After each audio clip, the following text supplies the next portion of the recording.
Want to speak real Turkish from your first lesson? Sign up for your free lifetime account at turkishclass101.com. Herkese merhaba, ben Seda. Hi everybody, my name is Seda. Welcome to turkishclass101.com. Today we will talk about a fun topic again. Etiquette in Turkey. Görgü kuralları. Görgü kuralları. We have so many. I actually don't know where to start. Let's start with the hospitality, okay? Misafirperverlik. Being invited to a Turkish home is an honor. Whenever the time is that you have been invited, doesn't matter, you should expect to eat something and drink tea. It is very common to cook and bake for your guests. Instead of just buying it, if you are living in Turkey, just keep that in mind, okay? And invite other people to your home. You should preferably cook yourself, but if you can't, don't get stressed. You can get something from a bakery and serve that as well. Don't worry. In urban homes, you'll sit at a table if you are eating regular meals, and if it's tea time, you may sit on the couch. If you are visiting a village house, however, sometimes the meal is served at a low table with cushions on the floor. So you should sit on the floor and hide your feet under the table or a cloth provided for that purpose. But honestly, I know there are some homes doing that, but I have never done that. I have never eaten like that. So I just saw it from the movies. About the food, Turkish cuisine is very rich and very delicious. So you would definitely find something you like. But we don't have a habit of asking about your allergies or food choices. We just assume. We assume that you eat everything, but don't worry. Since generally there are plenty of options, you will find something for your taste and preferences. And don't be surprised to be insisted on eating something. That's just part of our culture. We think that everybody is hungry and starving all the time. So don't get offensive. It's just a way of Turkish hospitality. And let's continue with restaurants, paying in restaurants. This part is a little bit tricky. Of course, there are all sorts of relations. But when you're dining out with someone, paying separately is not that common. Wanting to pay separately could be understood as some kind of offensive, as if you want nothing to do with that person around you. The ideal thing generally is either divide the cost by people, or if it's you that invited the people, it's a gesture to cover the whole bill. The way of Turkish hospitality suggests that the host pays for the meal. You may try and offer to pay, but you would never be allowed to do so.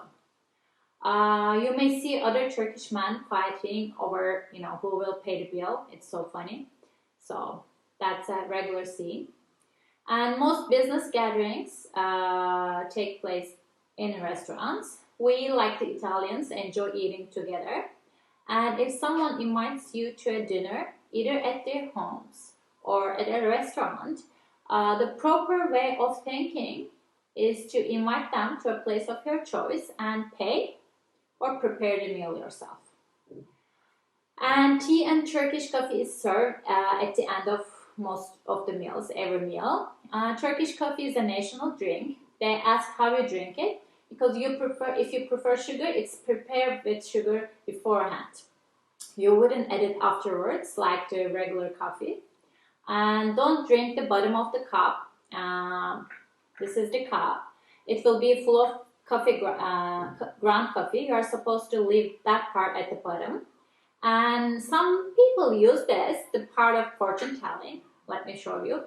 After you drink it, you just cover it like this. And you let it cool down. Sometimes you put a coin or your ring here, so it cools down easily. And then you hold it like this and you read the signs. And generally someone else do it for you rather than you're doing yourself. And you do this and read this part. And one more note about being a host: you never say, "Can you leave please," to your guest. It's considered very rude. Let me tell you an anecdote. When I was living in another country for some time, the first time I was visiting a friend, I was asked to leave around 9:30 p.m. The host said to me that she needed to get up early the next day and I needed to leave. And I thought it was so rude and was offended at first. Then I learned that it was part of their culture. But in Turkey, even if you have to get up early, you are tired, you wouldn't say that your guests should leave. The guests are a big part of the culture, and we have a saying for it: Tanrı misafiri, Tanrı misafiri, translating as a guest of God. Um, Especially if you are traveling in villages and you say you're hungry, for example. People will give you food for free. They will invite you their home, and sometimes they will offer you a bed because you're a guest of God and it's expected to honor the guests. Okay, that's it. And dress code.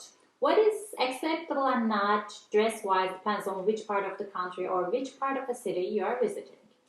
Beaches, for example, during summer are, as I guess, everywhere. You can swim in bathing suits, or if you want to dress more modestly, that's okay too. And in Turkey, there are all sorts of different people. Some women cover their heads, some not. Some men dress more conservatively, some not. Overall, it's up to the people. And of course, some places require certain dress codes. On beaches, for example, you are expected wear beachwear. And in mosques, both men and women should dress more conservatively. Shoulders and legs should be covered. Women expected to cover their heads, but it's okay to put a shawl around head. No one expects you to cover fully. And in daily life, dress however you like. Observe your surroundings and dress accordingly. I think it's like that in every culture. You should be observant about where you are. And bargaining. This gets asked a lot. Bargaining in regular shops are not that common actually. Most people think that bargaining is acceptable everywhere, but outside of bazaars and weekly markets, it's not common at all. And regular customers can be treated generally in their neighborhood though. And body language. Yeah, let's talk about body language. Let me show you some gestures that we do in our daily life. Hayır. Hayır. Saying no. Hayır. This means no. Hayır. Lezzetli or very good. When we like something, this is what we do. Sometimes. Hayır, teşekkürler. Or just like this. Put your right hand to your heart. No, thank you. That's enough. And this is when we think that someone is going nuts, crazy. Okay, these are the ones that I can think of it right now. About other things. Passing gas in public is not acceptable, and we don't generally blow our nose loudly in public. We just dab it like that with a tissue. We dab it. Don't go like in public areas. And smoking. A lot of people still smoke in Turkey. I don't, but a lot of people do. But things have changed in recent years. Smoking was banned in all public areas, including bars, cafes, restaurants, and clubs, and transportations. But people do smoke outside of those places in the open air. So know about that. And when meeting formally, we shake hands, and friends and relatives would greet each other with like 2 kisses on the cheek and a pat on the back. Like, this is not like just exact like a kiss, but it's like touching your cheeks together. But it should be 2. But with the COVID and all, everyone keeps their distance, But the culture is like that. Mm. Okay, the communication. Turkish people generally prefer to do business with those they know and respect. And therefore, they spend time establishing a personal relationship. So you cannot exactly separate business and personal lives. And conversation may start slowly with many questions that may seem irrelevant to the purpose of your visit. There can be questions about your family, children, and so on. It's not prying. That's the way Turks talk. Don't get offensive and say, it's personal, or ask them to get to the point. It will be considered rude. You can ask them back, like, how's your family? How's your kids, wife, husband, blah, blah, blah. And personal space. Turkish people do not require as much personal space one would want. They will stand close to you while conversing, and that bothers me a lot. Actually, I like my personal space, but don't get offensive. It's like they don't know where to stop. So, naming, addressing a person. When addressing a Turkish person, the most common way is to call a man by his first name, followed by bey, such as Ahmet Bey, and a woman, her first name, followed by hanım, such as Seda Hanım. Okay? You can also hear efendim a lot. It is said generally by service staff, such as from a waiter, secretary, taxi driver, doorman, shop staff, etc. But also you answer the phone like that. Alo, efendim, in a sense like so. Hello, what? Efendim. Okay. Okay, I think these are the basics, and I think we covered a lot. Which ones are weird for you, and which ones are similar to your culture? Leave some comments about your own culture. Share your own culture's funny social rules and etiquettes. Talk about the personal space and smoking, and do you kiss twice? Do you kiss once, or maybe 3 times? I don't know. Like, write your own culture's different weird etiquette. Okay, I hope you enjoyed this lesson. I hope I will see you next time. Take care. Kendinize iyi bakın. Görüşürüz. Hey guys, I'm Seda. Merhaba, ben Seda. Welcome to TurkishClass101.com. Today we'll talk about top 10 Turkish dishes that you should try. Top 10 Turkish dishes. It's hard to say. This was a hard pick because Turkish cuisine is really, really rich, and actually when you talk about the different food, it's really hard because it's up to which region you are talking about. If you go to for example, the eastern part, southern part, the dishes over there are more influenced. It's more like a mixture of Syrian, Iranian, Arabic, and the Kurdish, Turkish. It's all a mix over there. If you go to the northern part, it's again different. The southern part is different. If you go to the Aegean side, it's more like Greek food, and we have similar name with the Greek culture, the Arabic culture. So it's kind of a huge mix, and Ottoman Empire had a really, really wide range of kitchen cuisine culture. So if you're into those kind of things, I suggest you search for it, learn more about it. But today we'll just talk about 10 dishes.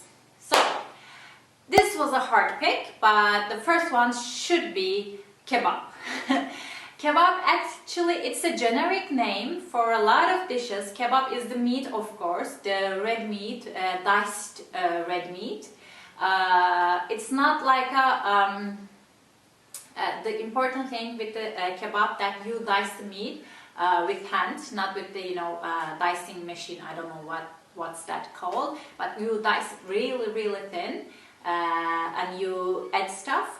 And it's actually, we have a lot of different kebabs. We have patlıcan kebab, we have Urfa, we have Adana. Actually, the Adana and Urfa, they are I think the simplest kebabs. the meat. It can be in durum, the wrap one. But other than that, you know, you can add some salads next to it, but it's a basic kebab. But the difference is the Adana kebab is the hot, the spicy one, and Urfa kebab is the, you know, plain one. So if you go to a restaurant, if you say Adana, then you'll be getting the spicy, very hot one. So be careful about it. We have Iskender kebab, that's also special, and it's from Bursa region. Iskender kebab is on like a sliced bread, not regular bread, but like pita bread, pide we call it, and you put the kebab, the döner on top of it, and you put some yogurt, you put some tomato sauce, and you put some melted butter. It's so delicious. I really like it. It's more like döner than kebab, but it's called Iskender kebab. So we have, of course, a lot of different kebabs. You should try them all. Like if you eat meat, you should try them all in their own region, actually. Okay, so the first one was kebab. The second one is, let me check, lahmacun. Lahmacun is like this thin, it's like Turkish pizza. Actually, I think it's called Turkish pizza. It's round and it's very, very thin. It's not like pizza at all, because like it's, when you think about it, it's like 4 pizza. You can put 4 lahmacun on top of each other, and it's that thin. It's not like pizza. It's a very thin dough. On top of it, it's a mixture of red meat, diced red meat, tomato sauce, some onions and some herbs, and they mix it, they put it in, and they put it in the not like the oven, but the, you know, with the special places they put the lahmacun in, and you eat it. And generally, you know, you don't eat it with like knives and forks. The way I eat, I put some parsley. They generally bring some parsley, salad, and tomatoes with it. You put stuff in it. I just like to add parsley. You add it in the middle of the lahmacun, and then you roll it.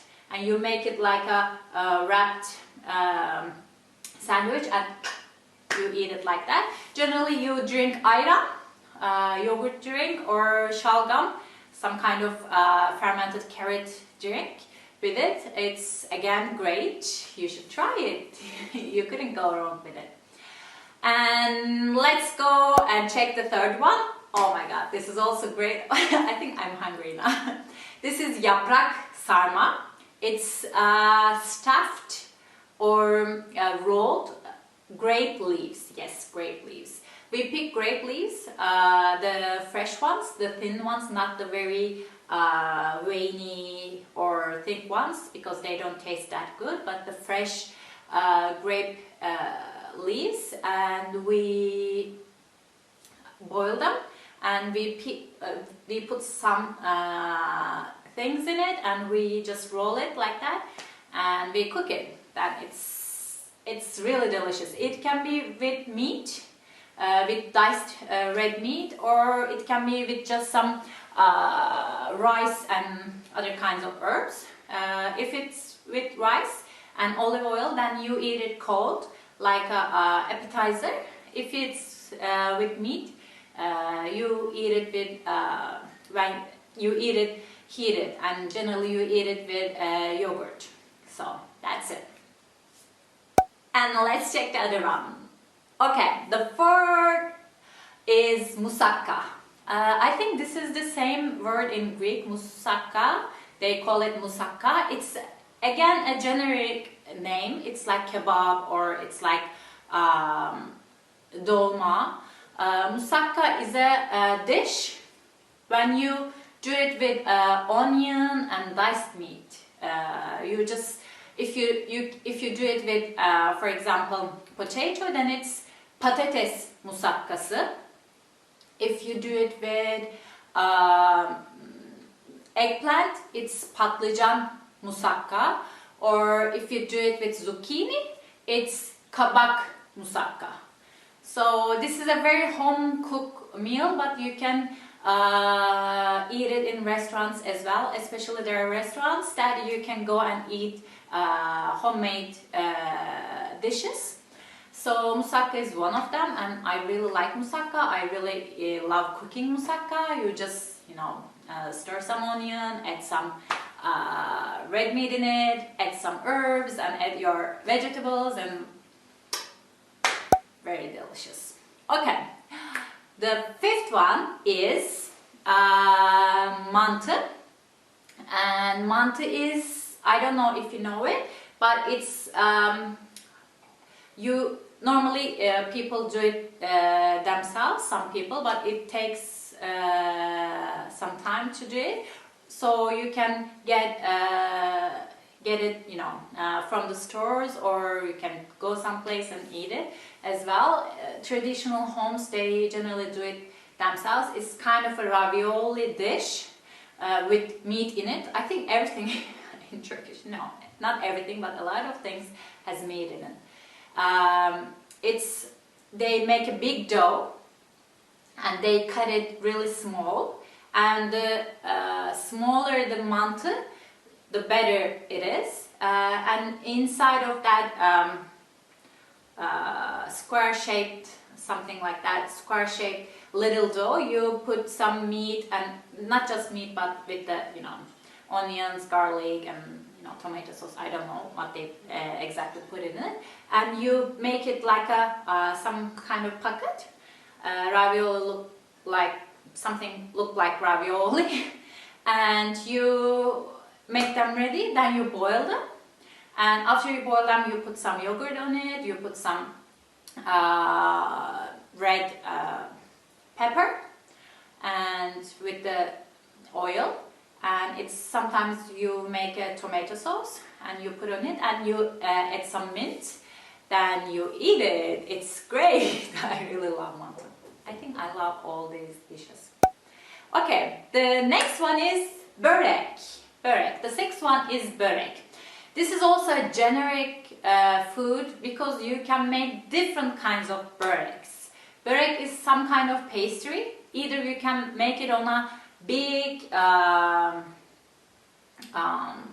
don't know, something really big that you put in the oven, and then after it's cooked you cut it and eat it in slices, or you can just make it like really thin, something like dolma. You cut it in a triangle, you put stuff in it, you roll it, and then you fry it. And you can eat it like that. It can be with vegetables, something like spinach. It can be with cheese. It can be with meat. We have so many different kind of böreks everywhere. And if you go somewhere, and if we eat it in during breakfast. If you go and have a breakfast, the traditional Turkish breakfast, they will bring you some kind of Turkish börek with the we call it sigara böreği. It's like cigarette pastry. I don't know why we call it cigarette, but I think it's because it's look like a rolled and kind of cigarette. I don't know. So börek is also very Turkish. And the next one, it's a dessert, baklava. I don't know if you heard it, but I can't make it. It's hard to make it yourself. But it's a like really thin layer of dough, but a special dough for baklava, and you put those, and you put some syrup on it, and you put some, I especially like it with pistachio, but there are a lot of different kinds. There is plain walnut with walnuts, and I don't know, a lot of things they can put it in it. But after they do it, I don't know how exactly they do it, but it's very crunchy. If it's especially if it's freshly baked, it's like really thin, really crunchy, and amazing. You should absolutely try a good baklava. Ask a Turkish person where to eat a good baklava, not an old like very syrupy, very sweet ones, but the fresh, the cooked, perfect baklava, and eat it, okay? I don't care if you think you like it or not, but I'm sure you like it, so try it. So, the next one is meze. I chose meze because it's not a dish, but it's like a concept of appetizers.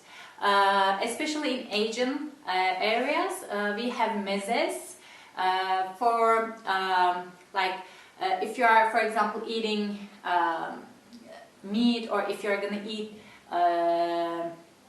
fish, especially if you are drinking rakı. It's again a Turkish alcoholic drink. You would have different kinds of mezes. Generally, these are all cold. Some of them are the ocean-based and cooked. Some of the mezes are, for example, börek can be a meze, but most of them are olive oiled, cold dishes, and these are. We have a lot of things common with Greek mezes, I think. For example, we have a lot of yogurty mezes with, like, we call it haydari. We have patlıcan salatası, like salad, eggplant salad. We have different kinds of mezes. If you go to a restaurant and if you are having a nice dinner, you should pick some of the mezes and try. I'm sure you'll like them. And the next one is çiğ köfte. It's actually çiğ köfte. This is raw. Çiğ means raw, köfte means meatball, and this could be a different video by itself. The köftes of, Turkish köftes, Turkish meatballs. We have so many different meatballs, and they are all cooked and prepared differently. This çiğ köfte, it is actually raw. You don't cook it, the meat, but they do it with spices. They cook the meat, they cook the red meat with spices. They do this for hours, and I don't know if it's for hours. I didn't make it myself, but they do it with herbs and with onions. Especially, they use a lot of spicy hot pepper to cook the meat. So the meat will be cooked and will be ready for to be eaten.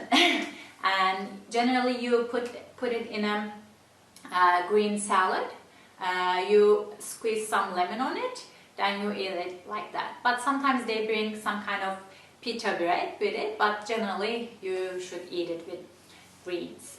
Okay, now the last one is menemen. Menemen is like a lifesaver. Even if you don't know anything how to cook, everybody, I think, can make a menemen in Turkey, and it's so delicious. You can't believe it. It's an egg, actually. It's a tomato sauce scrambled egg. And there's a debate in Turkey that if menemen should be with onions, without onions. Some people say it can't be a menemen without onions. Some people say no, it won't be a menemen with onions. But I love them both, so for me it's okay, no big deal. But normally you dice some tomatoes, you dice some peppers, green peppers. If you like hot peppers, you dice some hot peppers. If you like, you dice some onions, you cook them, and you just break some eggs, mix it, then grab some freshly baked bread from somewhere, and you just dip it and eat it like that. This is normally for breakfast, but you can eat it anytime. It's so easy. In 10 minutes it will be ready and it will be delicious. So that's it. These were the 10 dishes that you would like, you should try. And please leave some comments below that if you tried one of these, if you like them, or which food would you like to try in future if you come and visit Turkey. Thank you very much. I will see you later. Bye.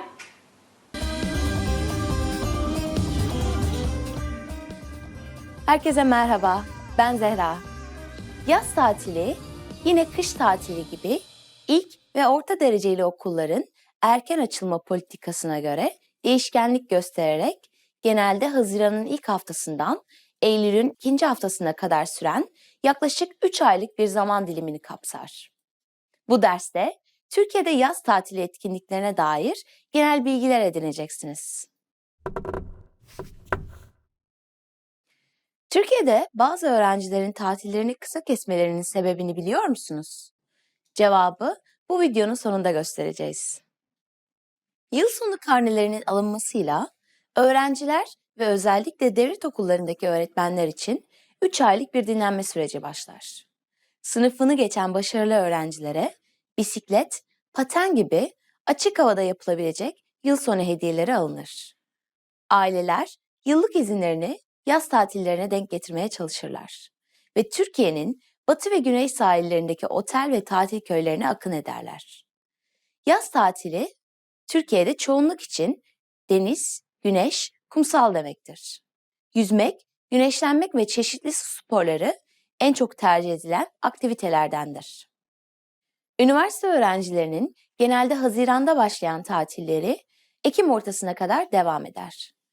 Bu uzun sürede yine ucuz olan çoğunlukla rafting, kano, sörf ve plaj voleybolu gibi spor aktivitelerinin ağırlıklı olduğu yaz kamplarını tercih ederler. Tatil boyunca hem öğrenciler hem de aileler tarafından kamp alanları sıklıkla kullanılır. Çadırlar kurulur, kamp ateşleri yakılır, mangalda pişirilen et eşliğinde piknikler yapılır. Çocuklar için hamak ve salıncaklar kurulur. Erkekler kendi aralarında futbol oynamayı tercih ederler. Türkler yıllık izinlerinin tamamını genelde yazın kullanmayı tercih eder. Ege'de gece hayatı ve doğal güzellikleriyle meşhur Çeşme, Bodrum, Datça ve Marmaris, Akdeniz'de ise tarihi ve uzun ince kumlarıyla ünlü Antalya ve Alanya tercih edilir.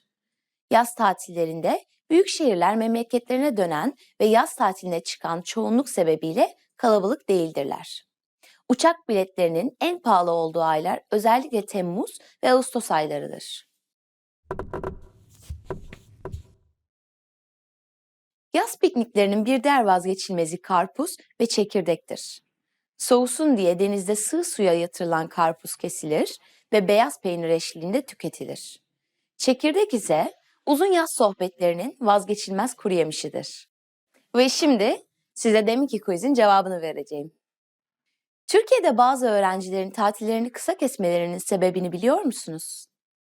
12. sınıfa geçen öğrenciler, yüksek öğretime geçiş sınavı YGS ve lisans yerleştirme sınavı LYS hazırlıkları için yaz tatillerini kısa keserler.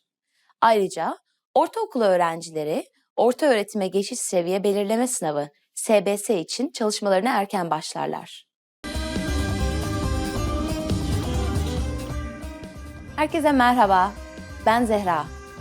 Her yıl 10 Kasım, Atatürk'ün hayatı, başarıları, ilke ve inkılaplarının değerini anlamak amacıyla onun ölüm yıl dönümünde anılır. O, dağılmakta olan Osmanlı'dan bir cumhuriyet yaratmıştır. Bu derste 10 Kasım Atatürk'ü anma gününde yapılan etkileyici anma töreni ve Türk vatandaşları için önemi hakkında bilgiler edineceksiniz. Yakın Türk tarihinde etkili olan Atatürk'ün 6 ilkesini sayabilir misiniz? Cevabı bu videonun sonunda göstereceğiz.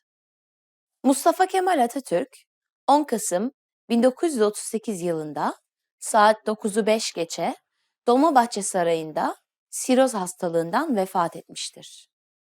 Tabutu Türk bayrağına sarılı bir katafalk üzerinde bir müddet yasa boğulan İstanbul halkının ziyaretine açılmıştır.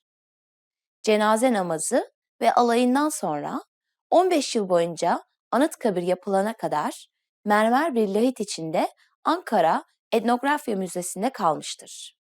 Daha sonra Anıtkabir'e nakledilmiştir. Her yıl 10 Kasım'da saat 9'u 5 geçe Türkiye genelinde 1 dakika boyunca sirenler çalmaya başlar. Trafikteki araçlar durur, içindekiler iner ve ayakta dururlar. İş yerindekiler ara verir ve ayağa kalkarlar. Okullarda ise zaten anma törenine hazır olan öğrenciler toplantı salonlarında ayağa kalkarlar. Hayat adeta durur ve siren sesleri eşliğinde 1 dakika saygı duruşunda bulunulur. Hemen arkasından okullarda ve resmi yerlerde İstiklal Marşı okunur. Mustafa Kemal Atatürk, barış, demokrasi, laiklik, temel hak ve özgürlükleri savunan bir komutan, devrimci, bir devlet adamı ve aynı zamanda akademik çalışmalara meraklı bir araştırmacıydı. Her ne kadar günümüzde kendisine verilen önem bazıları tarafından aşırı milliyetçi bulunup eleştirilse de, ileri görüşlülüğü, düşünceleri ve askeri başarısıyla uluslararası bir üne sahip olup saygı görmüştür. Kendisinin ünlü sözlerinden biri, düşüncelerini özetler niteliktedir. Yurtta barış, cihanda barış.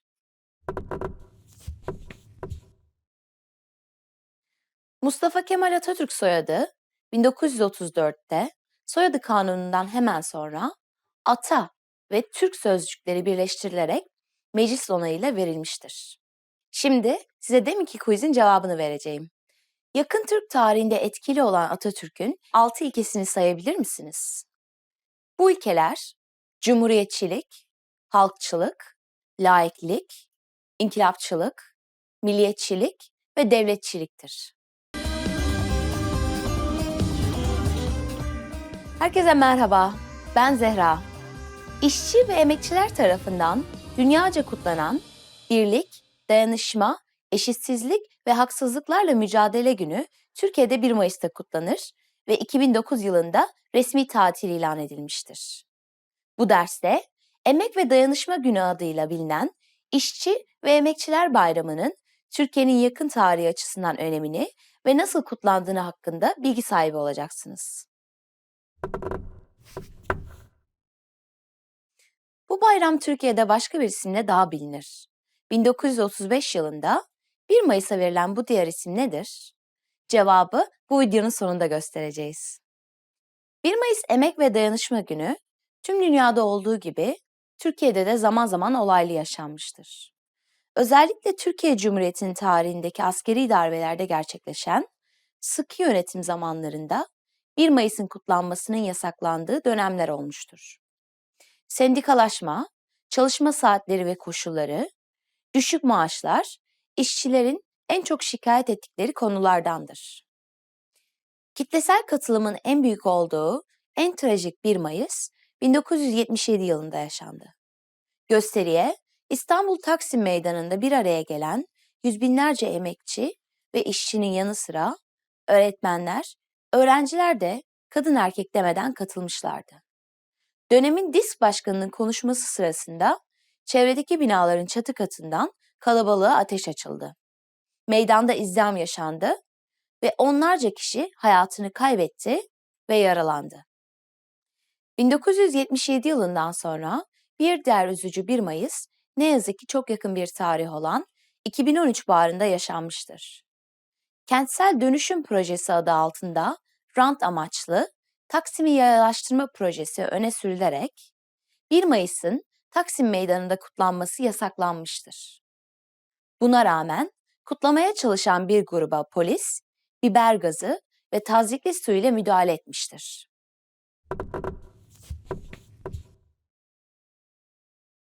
Emek ve Dayanışma Bayramı 20. yüzyılın başında Osmanlı döneminde ilk defa işçi bayramı olarak işçi örgütlenmesinin en gelişmiş olduğu Selanik'teki tütün ve pamuk işçileri tarafından kutlandı.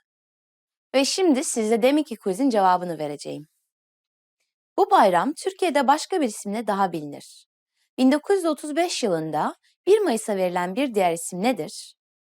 1935 yılında siyasi kimliğini değiştirme amaçlı Bahar ve Çiçek Bayramı ismi verilmiş ve bir gün süreyle ücretsiz tatil ilan edilmiştir. Hey, merhaba. Seda here again. Ben Seda. Nasılsınız? Her şey yolunda mı? Ben çok iyiyim. Are you guys ready for today's topic? We have a fun topic. We will talk about top 10 popular TV shows in Turkey. I have a confession to make. I don't watch regular TV. I have Netflix and I enjoy watching shows there. So I had to search a little to see what is being watched most nowadays. So let's start with the shows first, okay? Are you ready? Are you ready? There's a famous TV producer named Acun Ilıcalı, and over the years he produced a lot of shows that were hit in Turkey, and most of them were global shows made local, and two of them are very popular right now. One is just finished and the other is just started another season. They have seasons also.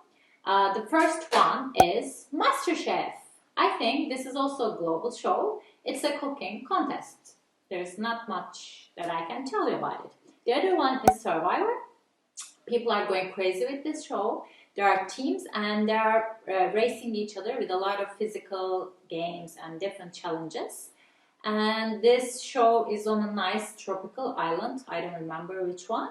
And everyone enjoys watching it. Okay, let's continue with the third. The next two ones are new series. There's a psychologist, real psychologist, named Gülseren Budayıcıoğlu. And these two series are created from her books. These books are based on real sessions she had with her patients. And the books got turned into series and now they are very popular. So the first one is Masumlar Apartmanı. You can translate it as apartment of the innocence, apartments of innocence. In Turkey, it's very popular right now. It's a dysfunctional family with cleaning obsessive siblings living together and having all sorts of trauma. And the other one is again from the same author, Kırmızı Oda, which means red room. And that show is about a psychiatrist and her patients, and every week is about another session of trauma. So with all these trauma cases, these two psychology series are very, very, very popular right now. Okay, that was 4. Let's continue with the next one. The next one is a comedy show called Çok Güzel Hareketler. You can translate it, very nice gestures. This is a different kind of show. It's actually a theater. Yılmaz Erdoğan, a famous actor, he has his own theater company called BKM, Beşiktaş Kültür Merkezi. And he's educating young actors there. And these young actors write and play their own sketches every week. And it is recorded and broadcasted every week on television. And Yılmaz Erdoğan watches them and he comments on their sketches, you know, how they played, how they wrote the sketches and so on. It's fun to watch. Okay, the next one is something kind of weird. Müge Anlı ile Tatlı Sert, Bittersweet with Müge Anlı. It's a morning show that mostly, you know, housewives watch, but it's kind of a popular show. This woman named Müge Anlı, the narrator, finds weird criminal cases and she acts like a judge who tries to figure out who murdered or kidnapped whom and so on. The people who participate in the show are generally from uneducated, more conservative, low-income neighborhoods. And the cases are so weird and mind-blowing, you wouldn't believe. I don't understand why, but lots of people love this show. So, okay, let's see what is next. The next two are Netflix Turkey productions. The first one is Bir Başkadır, known as Ethos in English. Not an exact translation though. There's a new show, this is a new show, mini series actually, maybe 5-6 episodes. It's about individuals transcend their cultural boundaries and find some kind of connection between their own story and, you know, as their lives intertwine. So it's a fine show. And the other one is etiquette, known as the gift in English. And Atiye is a young painter artist who lives in Istanbul and draws some kind of symbol for all her life. And she sees that symbol in Göbekli Tepe ruins, and the ruins are just discovered, and she draws the same symbol for years. So it's weird for her, and she starts going after this mystery. After this discovery, some kind of Indiana Jones adventures start. So that's it for the atiye. You should watch the rest, otherwise I will give some spoilers. The next two is about Ottoman Empire. One is new and the other is an older show. The first one is Kurtuluş Ertuğrul, something like a founder Ertuğrul. And this is about Ertuğrul Gazi, the founder of the Ottoman Empire, and about those times that he was establishing a new state. And the next one is Muhteşem Yüzyıl, the magnificent century, you would say. And this is about Kanuni Sultan Süleyman, Süleyman the Magnificent, and his era. And these are historical series, but keep in mind that they are fictional. Sometimes people think that the history was just like how it was in the show. It's fictional, meaning not everything happened in the show happened in real life, just like that.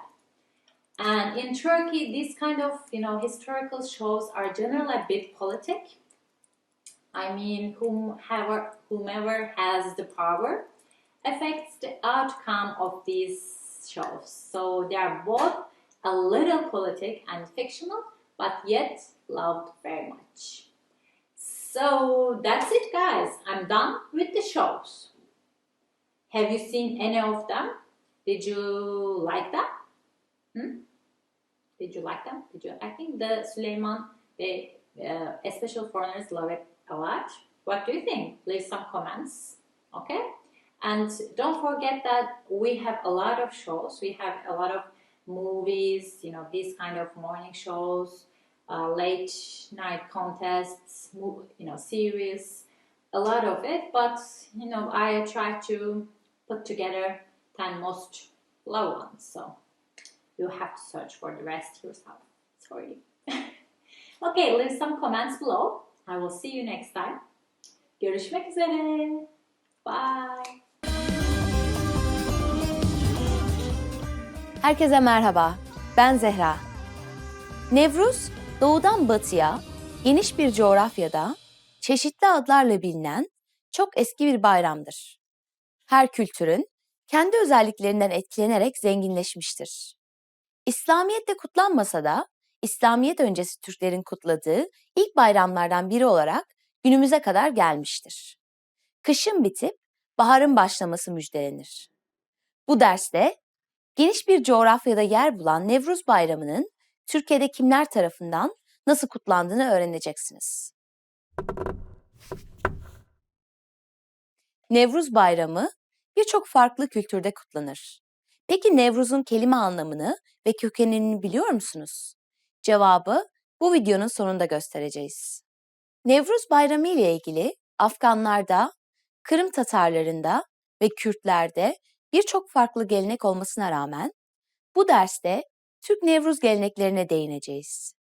Türklerin İslamiyet öncesi kökenleri olduğuna inanılan Göktürklerin Ergenekon destanında zamanla yaşadıkları bölgeye sığamayan Türk kavimlerinin demirden bir dağı eritip göç etmeye başladığı söylenir.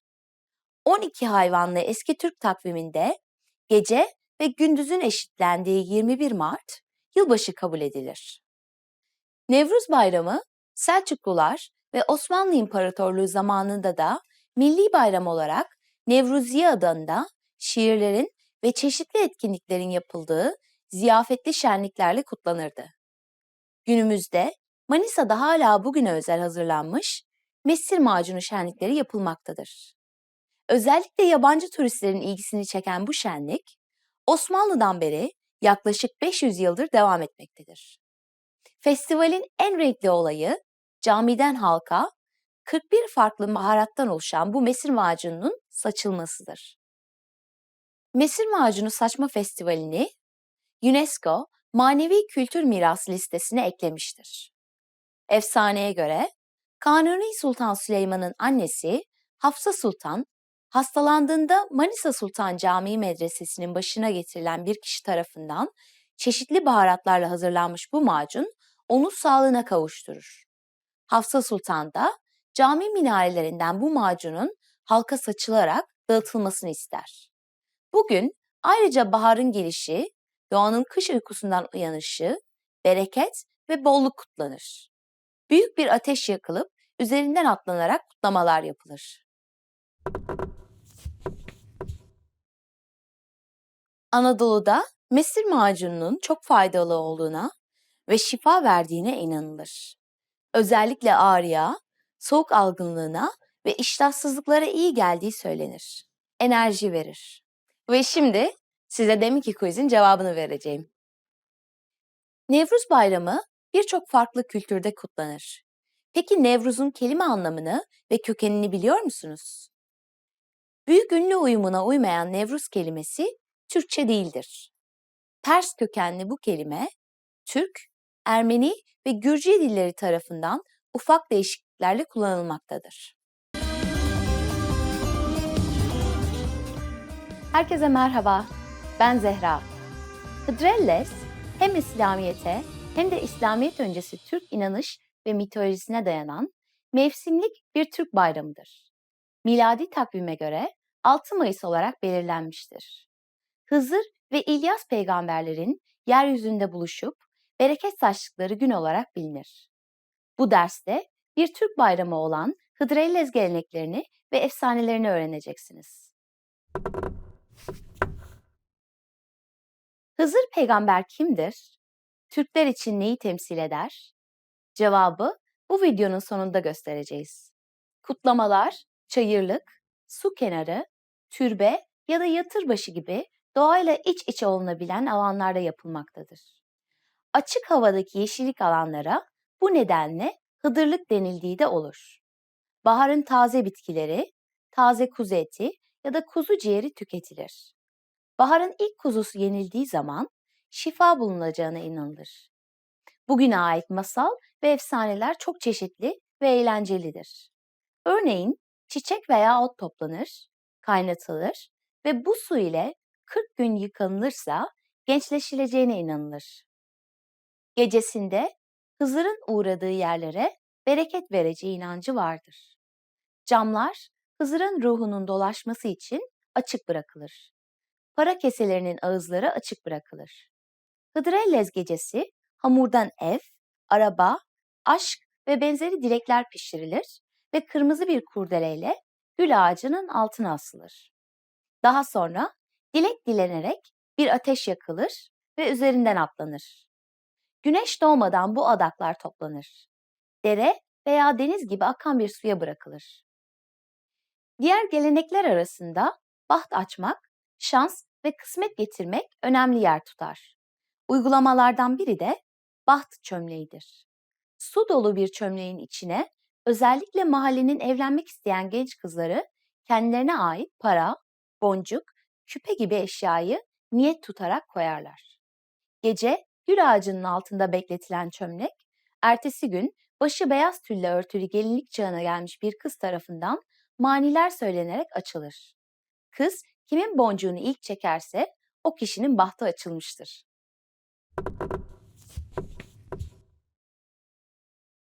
Yoğurt mayalama, Türklerin yemek kültürünün temelidir. Anadolu'da Hıdrellez günü, tan vakti, bitkilerin üzerinden toplanan çiğ taneleriyle maya yapılır. Ve şimdi size deminki quizin cevabını vereceğim. Hızır peygamber kimdir? Türkler için neyi temsil eder? Hızır, İslamiyet, Mezopotamya, Akdeniz, İran ve eski Türk geleneklerinden etkilenmiş, yaz günlerinin gelişini müjdeleyen, temiz kalpli insanlara yardım ettiğine inanılan, uğur sembolü ve mucize sahibi biri, Allah'ın elçisidir. aslında baharın ve hayatın sembolüdür. Herkese merhaba, ben Zehra.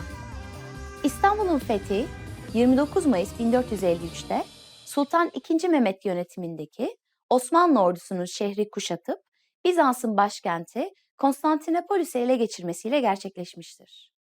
Bu fetihle Avrupa'daki politik ve dini bütün dengeler değişmiş, Osmanlı imparatorluk haline gelmiştir. Bu derste İstanbul'un fethi kutlamalarını ve Avrupa tarihi açısından önemini öğreneceksiniz. Bu önemli tarihi olayın ismi sizce neden Türkçe ve İngilizce'de de birbirinden farklıdır? Cevabı bu videonun sonunda göstereceğiz. İstanbul'un fethi hem Avrupa hem de dünya tarihi açısından pek çok değişiklik getirmiştir. Tarihteki en önemli devletlerden olan 10 asırlık Doğu Roma yani Bizans İmparatorluğu yıkılmıştır. Tarihte Orta Çağ kapanmış, Fransız ihtilaline kadar sürecek olan yeni çağ başlamıştır. İkinci Mehmet bu fetihten sonra tarihte Fatih Sultan Mehmet olarak anılmaya başlar. Kuşatmanın en stratejik noktası hiç kuşkusuz ki gemilerin karadan Haliç'e indirilmesidir. Fatih Sultan Mehmet'in ileri görüşlü girişimciliğiyle gerçekleşen bu olayda Dolmabahçe'den Beyoğlu'na yağlı kazıklar döşenmiştir. Gemiler arabaların üzerine oturtulmuş, öküzler bu arabalara bağlanmış ve bir gecede bütün donanma Haliç'e kara üzerinden geçirilmiştir. Gemileri karadan yürütme fikri kuşatmanın dönüm noktası olmuştur. İstanbul'un fethi her yıl Haliç, Balat bölgesinde görkemli bir şekilde kutlanır. Su üzerine dev platformlar yerleştirilir ve teknelere lazer, ışık, su, ses sistemleri kurulur. Havai fişek gösterileriyle şov tam bir görsel şölene dönüşür. Ayrıca askeri müzelerde ve daha pek çok yerde Mehter Marşı performansları gerçekleşir. Mehter, dünyanın en eski askeri bandolarından olan Yeniçeri bandosunun ritmik hareketlerle yapılan danslı müziğidir.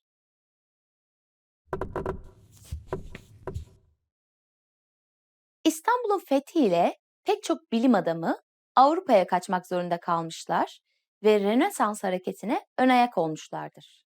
Bu yüzden İstanbul'un fethi Avrupa için aydınlanma çağının miladı da sayılır. Ve şimdi size deminki quizin cevabını vereceğim. Bu tarihi olayın ismi sizce neden Türkçe ve İngilizce'de birbirinden farklıdır? İstanbul'un fethi özellikle Kutsal Roma Cermen İmparatorluğu için bir kayıptır ve Konstantinopol'ün düşüşü olarak anılır. Fakat Osmanlı için büyük bir kazanımdır. Bu sebepten dolayı İstanbul'un fethi olarak geçer. Bu tarihte göreceliğe çok iyi bir örnektir. I'm Seda and welcome to TurkishClass101.com. Today we'll talk about the things you should not do in Turkey. Are you ready? Okay, the number one. You should not talk about politics, sports, especially soccer, football, and religion with Turkish people. Turkish people may be very passionate about these subjects. They may have their own thought, and sometimes not everybody, but most of the Turkish people are very passionate about these subjects. And one minute you are talking about something in politics, the next minute you are arguing. You wouldn't understand how fast you can go from one point A to point B. So to be safe, don't talk about those topics. Some topics you may talk about Turkish food, culture, the places you see, talk about anything but those subjects. Let me check the other one. This one, of course, the things that I say here are the generalizations. We have more than 70 million people, Turkish people living in Turkey. So not everything will apply to everyone, but these are the general Turkish point of views. So when you go into a Turkish home, Turkish people are very cautious about the cleanliness of their houses. So do not enter with your shoes. So especially during these coronavirus times, people are more careful about it. Take your shoes off before you enter. And if you are invited to I don't know, dinner or something like that, try to bring dessert with you. So that's it. The third thing is, when you're visiting mosques, try to be respectful to the people who are doing their prayer, and try not to pass on them. And you need to dress properly with the short shorts and things like that. You cannot go into a mosque even if you're not a Muslim. And if you're a woman, again, even if you're not a Muslim woman, you need to cover your head with something. You can use a scarf like this. You can use something to cover your shoulders. And as I said before, even if you're a man, you should be dressed appropriate.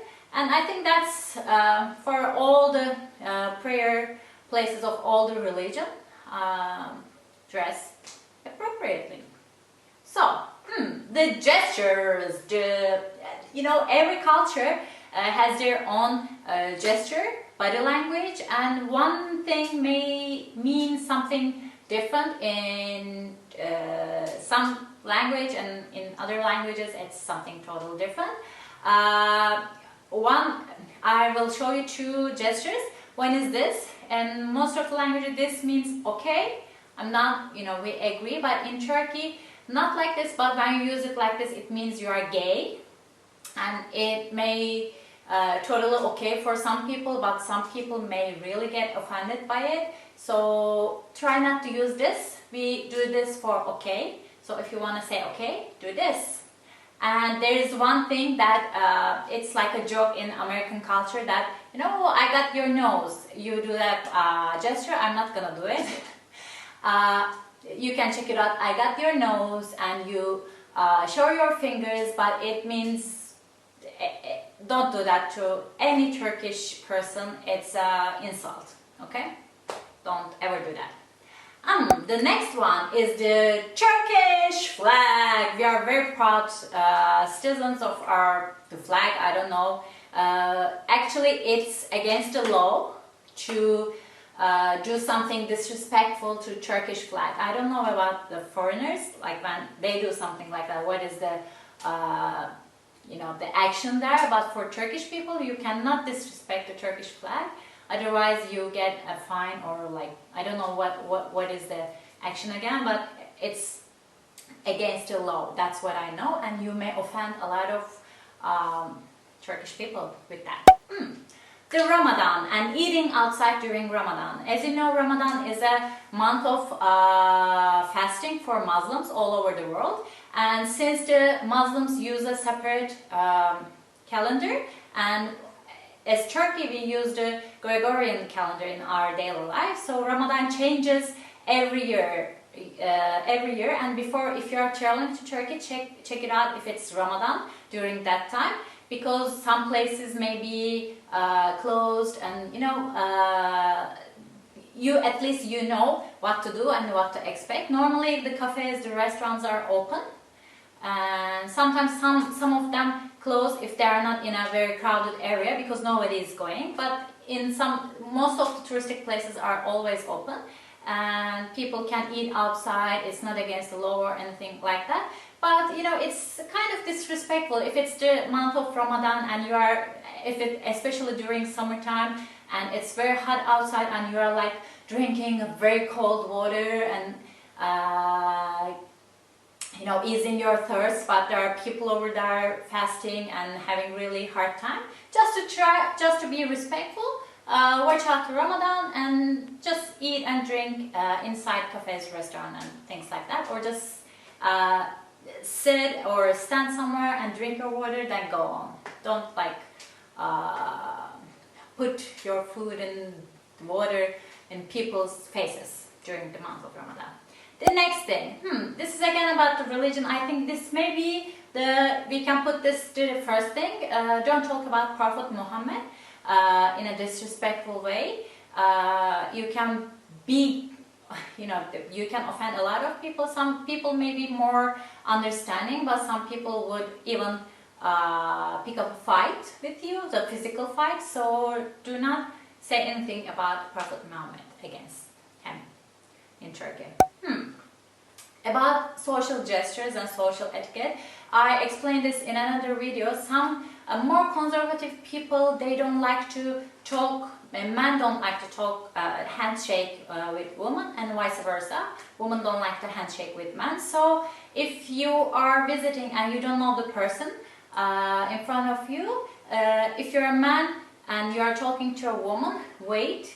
And if they are showing their hand, if they are showing that it's okay to approach them, you can approach them. But if not, just don't get offended by it. That's the way they live, and just nod or like do this and ask whatever you need to ask and move on. This is for both sexes, so be careful. Some people are more conservative, some people are like don't care about these things, but you don't know the people before meeting them, so just watch out, observe, and act accordingly. Okay, guys? The next thing, this is really nice. Don't ever say no to tea. Yeah, Turkish tea. We love our Turkish tea. Actually, we had a brand. I'm not gonna say its name, but it's a well-known tea brand from the area of Rize, where we have all our tea plants growing there. And this advertisement, they make it like a short video. People are going to a breakfast like in like Sunday or something like that, and they are ordering stuff. And if you don't know that, check it out. But Turkish breakfast is like to kill for. Like we have everything. I think it's one of the richest breakfast you can get in the world. So we have everything. People have everything in their tables, and they, of course, all of them are perfect, but without tea, it's nothing. And they're asking for tea, and the waiter says there's no tea, and they're like, no, is it getting ready? Like, because there's no such a thing. You are going to a breakfast place, you are going somewhere, and there's no tea. It's not possible. It's like people are like, what? What do you mean? And the guy says, here is milk.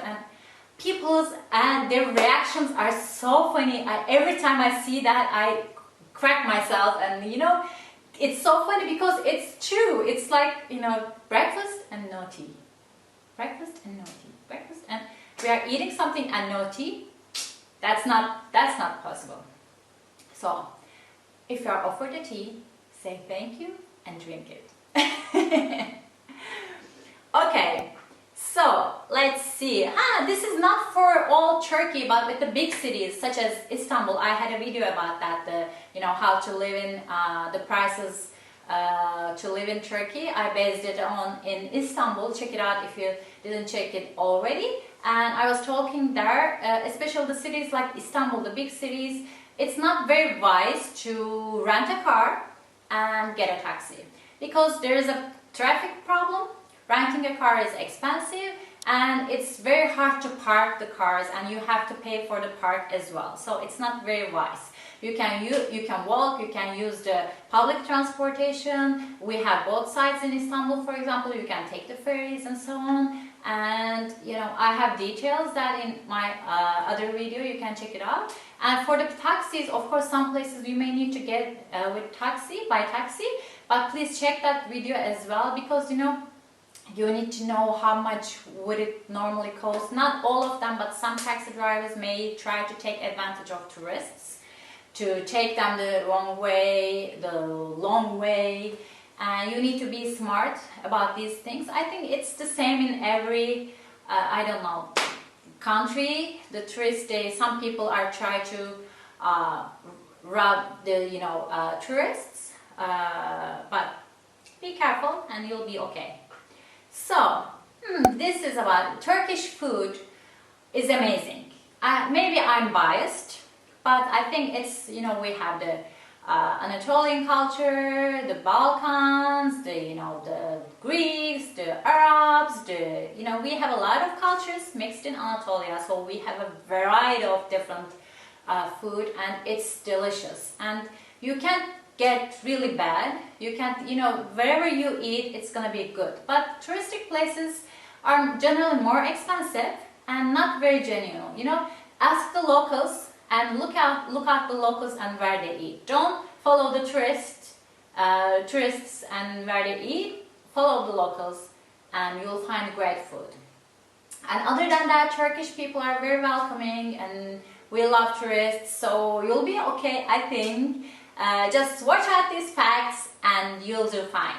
And please leave some comments below. Have you ever visited Turkey? What are your experiences, good or bad? Leave them below so people can share and be careful about each other's experiences. So, I thank you for that. I will see you next time. Bye! Want to speed up your language learning? Take your very first lesson with us. You'll start speaking in minutes and master real conversations. Sign up for your free lifetime account. Just click the link in the description.